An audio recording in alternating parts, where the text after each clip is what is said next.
नमस्कार दोस्तों, आज का हमारा टॉपिक है नव लोक प्रशासन। देखिए, नव लोक प्रशासन के उदय कारण का जो कारण है दोस्तों, वह है अमेरिका। अमेरिका में दोस्तों समाज में असंतोष और तनाव था, क्योंकि लोगों की जो मूल समस्याएं थी उनका कोई सॉल्यूशन नहीं निकल पा रहा था। तब इन्होंने अलग अलग सम्मेलन किए, इनको लोक प्रशासन का यूज़, उसका महत्व समझ में आया। इन्होंने कहा कि इसमें बेसिक कुछ चेंज कर देने चाहिए, क्योंकि आफ्टर ऑल है तो इसका यूज़ लोगों के लिए, पब्लिक के लिए ही तो इसके लिए यहाँ पर अमेरिका जो है वो इसके उदय का कारण है। अब अलग अलग सम्मेलन हुए, अलग अलग रिपोर्ट दी गई। तो सबसे पहले इस हेतु दी गई दोस्तों हनी रिपोर्ट 1967। क्या कहा इसमें? इसमें ये कहा गया कि भाई कैसे भी कर लोक प्रशासन का समर्थन करो, इसको आगे बढ़ाओ, जिससे कि जो लोगों की जो प्रॉब्लम्स है उसका सॉल्यूशन मिले, कुछ जनता के लिए काम किया जाए। तो इसके महत्व में वृद्धि करो। अब इसके इम्पोर्टेंस बढ़ाने के लिए कुछ काम किए जाएंगे।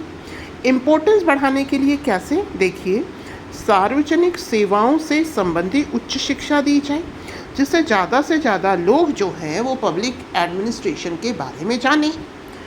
लोक प्रशासन में शोध कार्य करने वाले अभ्यर्थियों को आर्थिक सहायता मिले। उसके अलावा जो स्टूडेंट्स हैं वो एमए करें लोक प्रशासन में, इस हेतु क्या दी जाए? छात्रवृत्तियों की घोषणा की जाए, जिससे ज़्यादा से ज़्यादा जो स्टूडेंट्स हैं वो किस तरफ अट्रैक्ट हों कि भाई हमें एमए करना है लोक प्रशासन में। लोक सेवा संबंधी शिक्षा हेतु एक राष्ट्रीय आयोग की स्थापना की जाए। मतलब कुल मिलाकर करना क्या है, हमें लोक प्रशासन के अध्ययन पर बल देना है। अगला सम्मेलन वो हनी रिपोर्ट थी दोस्तों। अब हम बात करते हैं 1967 में फिलाडेल्फिया सम्मेलन हुआ, जिसकी अध्यक्षता की थी चार्ल्स वर्थ ने। विषय क्या था? लोक प्रशासन के सिद्धांत व व्यवहार।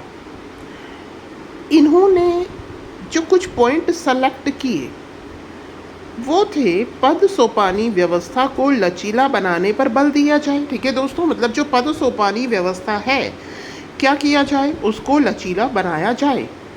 समाज में सामाजिक समता की स्थापना की जाए।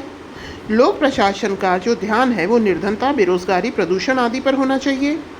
और राजनीतिक प्रशासन द्विविभाजन का विरोध करते हैं कि भाई ये जो बात थी उसको छोड़ो, अपने मेन मुद्दे पर आओ, और वो है जनता की जो प्रॉब्लम है उसका सॉल्यूशन।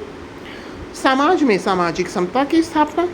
और ये जो इतनी कठोर पद सोपानी व्यवस्था है, इसको क्या बनाया जाए? लचीला, जिससे कि जो हमारा मेन मोटो है, जो हमारे लक्ष्य हैं, हम उसको प्राप्त कर सकें। ठीक है दोस्तों, तो ये फिलाडेल्फिया सम्मेलन था। जो हनी रिपोर्ट थी वो तो किससे संबंधित है कि भाई लोक प्रशासन को प्रमोट करो, ज़्यादा से ज़्यादा स्टूडेंट्स क्या करें, लोक प्रशासन के विषय में पढ़ें, एमए करें, इसमें डिग्री ले अलग अलग तरीके की, इसमें कुछ रिसर्च कार्य करें। फिलाडेल्फिया सम्मेलन इसके सिद्धांत से संबंधित है कि भाई जो आपका पद सोपान व्यवस्था है इसको आप क्या करें, इसको आप इतना कठोर ना रखें। और हमारा काम तो क्या है? हमारा काम तो है जो जनता है वो जिस प्रॉब्लम से जूझ रही है उसका सॉल्यूशन करना। और जो राजनीतिक प्रशासन विभाजन है उसको छोड़ो, हमारा ये मुख्य लक्ष्य है ही नहीं। इसके पश्चात हुए दोस्तों 3 मिन्नोब्रुक सम्मेलन। अब इसमें क्या हुआ? पहला मिन्नोब्रुक सम्मेलन हुआ था दोस्तों 1968 में। इसमें जो अधिकतर सहभागी थे वो युवा लोग थे। इन्होंने एलपी लोक प्रशासन की प्रासंगिकता, मूल्य उन्मुखता और सामाजिक समता व परिवर्तन में लोक प्रशासन की भूमिका विषय पर चर्चा हुई।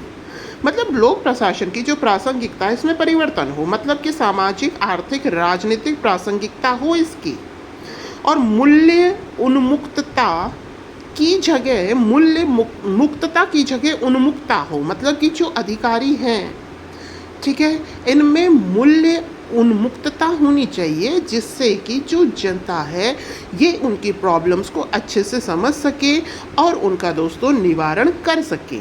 इसके अलावा सामाजिक समता पर ये फोकस करें। ठीक है दोस्तों, अब हुआ था जो सेकेंड मिन्नोब्रुक सम्मेलन, ये हुआ था 1988 में। इसमें युवा और वरिष्ठ दोनों लोगों ने भाग लिया। अब इस समय हो क्या रहा था? इस समय विश्वव्यापी आर्थिक सुधारों के दौरान हुआ ये सम्मेलन। इसमें चर्चा किस पर की गई? नेतृत्व, प्रौद्योगिकी और नीति पर चर्चा हुई और इसमें सरकार की जो भूमिका है वो सीमित रखी गई कि इसका मतलब जो नेतृत्व करता है, जो नेतृत्व है वो कैसा हो। प्रौद्योगिकी क्या है, प्रौद्योगिकी पर चर्चा की गई और लोक प्रशासन की नीति कैसी हो इस पर भी चर्चा की गई। आगे चलते हैं दोस्तों। अगला जो मिन्नो-ब्रुक सम्मेलन था वो था 2008। इस सम्मेलन में दोस्तों 13 देशों के 220 प्रतिभागियों ने भाग लिया। ठीक है दोस्तों, मिन्नो-ब्रुक सम्मेलन 2008 में 13 देशों के कितने लोगों ने भाग लिया? 220 प्रतिभागियों ने भाग लिया। इस समय जो अमेरिका था वो आर्थिक मंदी से परेशान था। लक्ष्य क्या रखा गया इस सम्मेलन का कि प्रशासन में पारदर्शिता हो, मतलब जो भी आप काम कर रहे हैं, जो भी आपका लक्ष्य है उसमें पारदर्शिता हो कि भाई पता तो चले कि काम हो क्या रहा है। उत्तरदायित्व हो, जवाबदेहिता हो, आप जो भी काम कर रहे हैं उसके लिए आप उत्तरदायी हैं। अगर वो काम नहीं हुआ तो आप जवाबदेहिता भी आप ही की है। तो लक्ष्य था प्रशासन में पारदर्शिता, उत्तरदायित्व और जवाबदेहिता। लोक प्रशासन की मानव कल्याण या मानव उत्थान में प्रभावी भूमिका, इस पर भी महत्व दिया गया कि भाई मानव कल्याण में लोक प्रशासन की बहुत भूमिका है। इसकी थीम थी दोस्तों the future of public administration. ठीक है दोस्तों, ये हुए थे 3 मिन्नो-ब्रुक सम्मेलन। तो हमने एक हनी रिपोर्ट देखी, एक फिलाडेल्फिया सम्मेलन देखा, उसके बाद में हमने 3 मिन्नो-ब्रुक सम्मेलन देखे। पहले मिन्नो-ब्रुक सम्मेलन में हमने लोक प्रशासन की प्रासंगिकता, उसकी मूल्य उन्मुखता, सामाजिक समता पर बात करी। उसके बाद में हमने नेतृत्व, प्रौद्योगिकी, नीति की बात करी। तीसरे मिन्नो-ब्रुक सम्मेलन में हमने ये कहा कि प्रशासन में पारदर्शिता, उत्तरदायित्व और जवाबदेहिता हो और जो लोक प्रशासन है वो क्या करे, मानव उत्थान में महत्वपूर्ण भूमिका अदा करे। अब हम बात करते हैं दोस्तों एनपीए के लक्ष्य की। तो ये हम पहले भी कर चुके हैं, मिन्नो-ब्रुक सम्मेलन में भी इसकी बात कर चुके हैं, एक बार दोबारा देख लेते हैं। प्रासंगिकता, तो इसका लक्ष्य प्रासंगिकता मतलब आर्थिक, सामाजिक, राजनीतिक प्रासंगिकता डिफाइन करना लोक प्रशासन की।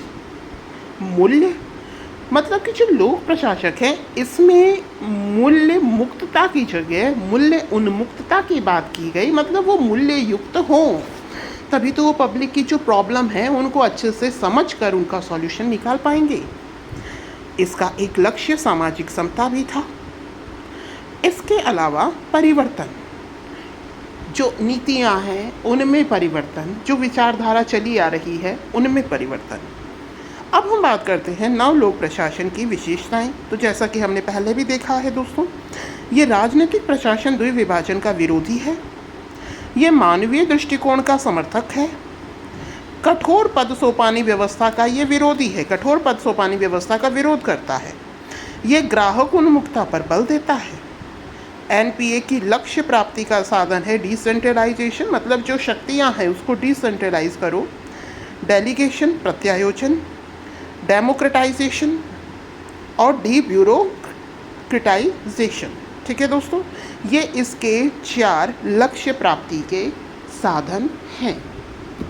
ओके दोस्तों, तो आज हमने नव लोक प्रशासन के बारे में पढ़ा कि इसके लक्ष्य क्या हैं, इसकी विशेषताएं क्या हैं और ये क्यों आया, इसके जो लक्ष्य हैं वो चेंज क्यों किए गए समाज कल्याण के लिए। ठीक है दोस्तों, तो मेनली ये प्रॉब्लम कहाँ से शुरू हुई थी दोस्तों? अमेरिका से। तो अमेरिका में चेंज लाने के लिए नव लोक प्रशासन की ज़रूरत पड़ी। तो क्योंकि अमेरिका एक विकसित देश है, वहाँ की जो भी नीतियाँ होंगी या उन नीतियों में जो भी चेंज लाया जाएगा, क्या वो सभी अन्य विकासशील देशों के लिए भी सही होगा? नहीं दोस्तों, ऐसा संभव नहीं है।